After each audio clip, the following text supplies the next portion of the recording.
Welcome to Winona State University Krueger Library. This video will take you through the steps on how to reserve a study room in the Krueger Library. First, navigate to winona.edu/library. Second, look for the Book a Room link. This will take you directly to the MnState site to reserve a study room with your STAR ID. If you're unsure of what a study room is, how long you can reserve it, navigate to the Ask the Library link and then type in study room.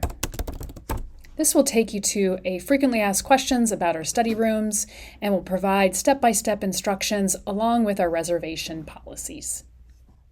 Next, I'll walk you through the step-by-step procedure to book a study room. So click on Book a Room. This will bring you to our reservation system. Type in your STAR ID and only the STAR ID and your password. You don't need anything past the @ symbol. Once you're logged in, look for the WSU Library group. It's the second list in the section and click on Book Now. These are our study rooms.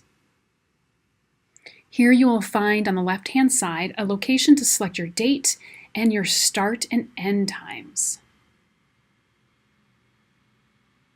Go up or down and select AM or PM.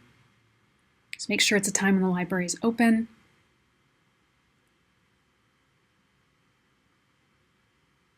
PM again.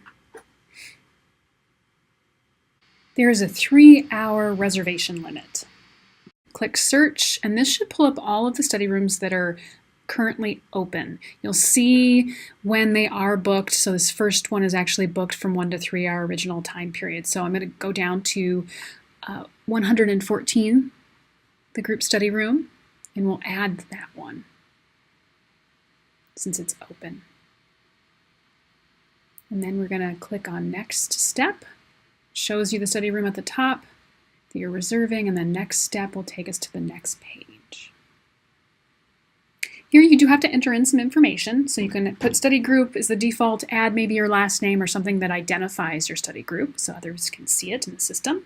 You can pick supplemental learning as a default, and the group you can just leave as it is. And then you'll want to enter in some type of contact information. So if there's an emergency or we need to contact you, this is the information we'll use to contact you. We don't use it very often, but it just helps us out if we would need to contact anyone. And then you do need to enter in your email address as another form of contact. After you've entered those in, scroll back up to the top so you can see the Create a Reservation. And then here it says reservation created, so that was created correctly. Next, you can go in and edit the reservation. That would allow you to cancel it. So you'll notice on the right-hand side, where you can edit it right there, and then the right-hand side, there's a cancel reservation, so you can quickly cancel something if you'd like. Also notice that your bookings for rooms are all down below, so it's web confirmed, and the exact study room. So if you log in again, you will find those in your booking information. And that's all. Have a great time researching and studying in the Krueger Library. Have an excellent day.